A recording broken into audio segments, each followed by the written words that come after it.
আজকের পর্বে তোমাদের কাছে নবম শ্রেণীর পাঠ্য জীবনানন্দ দাশের লেখা আকাশে সাতটি তারা কবিতাটির বিষয়বস্তু এবং গঠনগত দিকটি আলোচনা করব।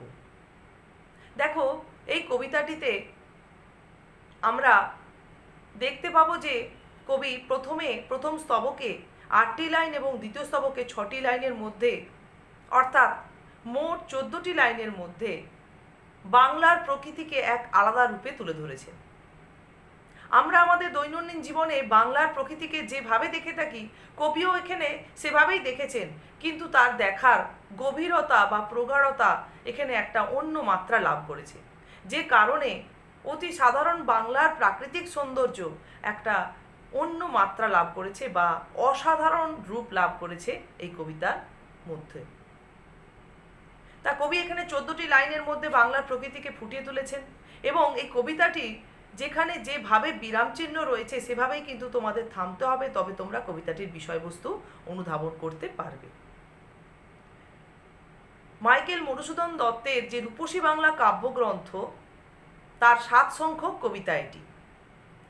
কবি কিন্তু নিজে তার কাব্যগ্রন্থের কোনো মধ্যে, রূপসী বাংলা কাব্যগ্রন্থের মধ্যে যতগুলি কবিতা রয়েছে সেখানে কোনো কবিতাকেই পৃথক করে কোনো নামকরণ করেননি। কিন্তু সংকলকেরা যখন এই সাহিত্য সঞ্চয়নে 7 সংখ্যক কবিতাটিকে সংকলিত করেছেন, তখন এর নাম দিয়েছেন আকাশে সাতটি তারা। তাই নামের মধ্য দিয়ে কিন্তু কবিতাটির পুরো বিষয়বস্তুই ফুটে উঠছে। তোমরা যখন এর বিষয়বস্তুটা পুরোটা বুঝে যাবে, দেখবে যে প্রথম স্তবকে মূলত বাংলার প্রকৃতিতে বা বাংলার বুকে, বাংলার পরিবেশে ঘনায়িত সন্ধ্যার বর্ণনা রয়েছে এবং দ্বিতীয় স্তবকে বাংলার পথ ঘাট, পুকুর, ঘাস, গাছপালা সমস্ত কিছুর একটা মিশ্রিত বর্ণনা রয়েছে।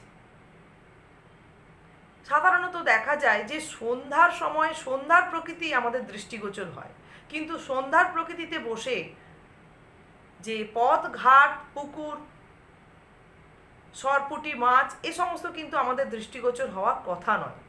তবে এগুলো কিন্তু দৃষ্টিগোচর হয়েছে কবির মানস দৃষ্টিতে বা মানস প্রেক্ষাপটে, যে কারণে এখানে যে আমরা সাধারণত দেখি যে সন্ধ্যার যে একটা নিস্তব্ধ নিরিবিলি পরিবেশ প্রকৃতি, সেটাই কিন্তু কবিকে এখানে সেই মানস প্রেক্ষাপটে সমগ্র একটা সামগ্রিক বাংলার প্রকৃতিকে জাগ্রত হতে সাহায্য করেছে। যে কারণে কবিতাটি যে নামকরণ করা হয়েছে আকাশে সাতটি তারা, অর্থাৎ আকাশে সাতটি তারা ফুটলে, অর্থাৎ বাংলার প্রকৃতির বুকে সন্ধ্যা, নীল সন্ধ্যা ঘনায়িত হয়ে উঠলেই কবির কাছে সমগ্র বাংলার প্রাণ কোথায় কোথায় নিহিত রয়েছে বা কবির মনের মধ্যে কিভাবে বাংলার প্রকৃতি ধরা পড়েছে, পরিবেশ প্রকৃতি, সেটা কিন্তু খুব স্পষ্ট হয়ে ওঠে। তাই এই কারণে এখানে নামকরণটাও কিন্তু এক প্রকার বলা চলে যথার্থই হয়েছে। কবি জীবনানন্দ দাশ নিজে না নাম দিন এই কবিতাটির, কিন্তু সংকলকরা যে নামকরণটি করেছেন সেটি কিন্তু সার্থক। তাহলে এবার কবিতাটি দেখো, আমরা বিষয়বস্তুটা প্রত্যেকটা লাইন ধরে একটুখানি বুঝে নিই। তাহলে কবি যখন বাংলার বুকে আকাশে দেখা যায় 7টি তারা ফুটে ওঠে, তখন কবি ঘাসের ওপরে বসে থাকেন। উন্মুক্ত আকাশের দিকে তখন তিনি মুখ তুলে রেখেছেন।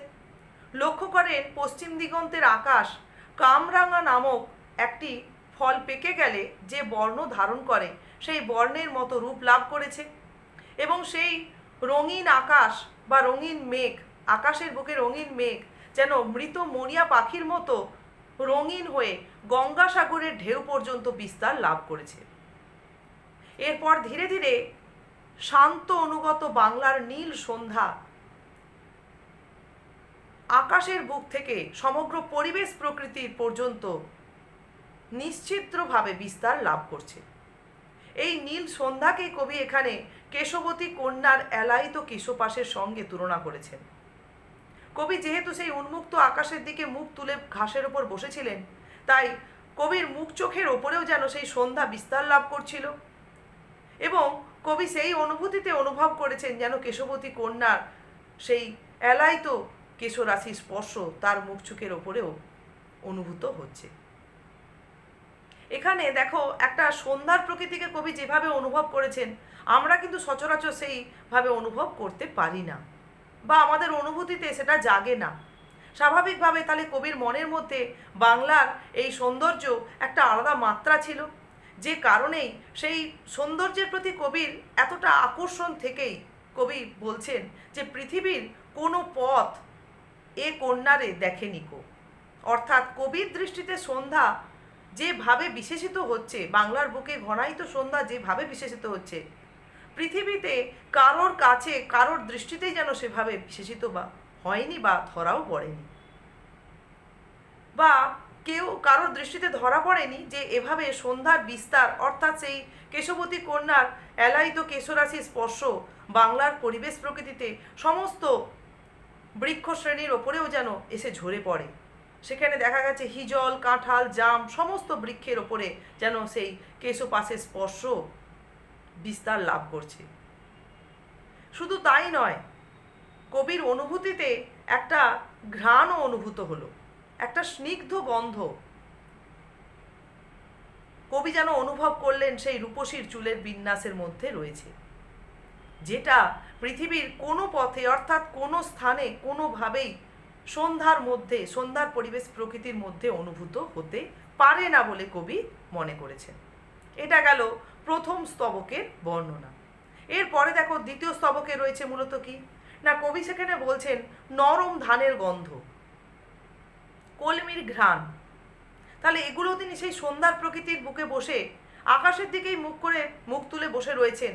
আকাশে সাতটি তারা, আকাশের ঘনায়মান সন্ধ্যার অন্ধকারকেই তিনি পর্যবেক্ষণ করছেন, অনুভব করছেন, আর মনে মনে সেই সঙ্গে অনুভূত হচ্ছে নরম ধানের গন্ধ, কলমির গন্ধ, হাঁসের পালক, আবার কোথাও তিনি স্বর অর্থাৎ যে ছোট ঘাস জাতীয় তৃণকে বোঝানো হচ্ছে। পুকুরের জল তিনি অনুভব করছেন, পুকুরের জলে চাঁদা সরপুটিদের একটা মৃদু ঘ্রাণও তিনি অনুভূত হচ্ছে তার মধ্যে, তার আঘ্রাণে। দেখবে পুকুরের জলে যেখানে চাঁদা সরপুটি মাছগুলো খেলা করে, সেখানে একটা হালকা ঘ্রাণ অনুভূত হয়, সেটাও কিন্তু কবির সেই সন্ধ্যার প্রকৃতিতে বসে অনুভূত হচ্ছে। আবার কোথাও কিশোরী চাল ধুয়ে চলেছে, তার হাত ভেজা, সেই ভেজা হাতের শীতলতার আঁচও যেন কবি সন্ধ্যার প্রকৃতিতে বসে অনুভব করছে। গ্রাম বাংলার বুকে মুথা ঘাস নামক এক ধরনের ঘাস হয়ে থাকে, সেই ঘাস যখন কারোর পায়ে দলা হয়ে যায়, তখন একটা সেই ঘাসের ঘ্রাণ আমরা অনুভব করি। কোথাও কোনো কিশোর হয়তো সেই ঘাস দলে গেছে, তার গন্ধও কবি অনুভব করছেন। আবার বট গাছের তলায় যে বটফল, অজস্র বটফল ঝরে পড়ে থাকে, স্বাভাবিকভাবে পথচারীদের দ্বারা সেই ফল যখন দলিত হয়, যেন সেই দলিত ফলকে এখানে কবি ব্যথিত ফল বলে অনুভব করছেন। তারও একটা ঘ্রাণ, তাদের সেই ব্যথিত হয়ে পড়ে থাকার মধ্যে ক্লান্ত নীরবতা, এটাও যেন কবি আঘ্রাণ আর তাদের ক্লান্ত নীরবতা, এটাও সেই বাংলার প্রকৃতির সন্ধ্যার বুকে বসে কবি অনুভব করছেন। আর সেই অনুভূতির মধ্যেই কবির ফুটে উঠছে মনের মধ্যে যে এই সমস্ত কিছুর মধ্যেই যেন বাংলার প্রাণ নিহিত রয়েছে। অর্থাৎ এখানে খণ্ড খণ্ড আকারে যে চিত্রগুলো কবির মনের প্রেক্ষাপটে জেগে উঠছে সেই সন্ধ্যার প্রকৃতিতে, এই সমস্ত কিছু নিয়েই কিন্তু বাংলার পরিবেশ প্রকৃতি। তাহলে সন্ধ্যার অনুভূতি যেমন প্রত্যক্ষ, আর সন্ধ্যার পরিবেশে বসে পরোক্ষভাবে হলেও মনের প্রেক্ষাপটে যে দেখা যাচ্ছে বাংলার পরিবেশ প্রকৃতির পথ ঘাট জল সমস্ত কিছুই যেন কবির মনের মধ্যে জেগে উঠছে। সেটা কি কখন সম্ভব হচ্ছে না, যখন আকাশে সাতটি তারা ফুটে উঠছে।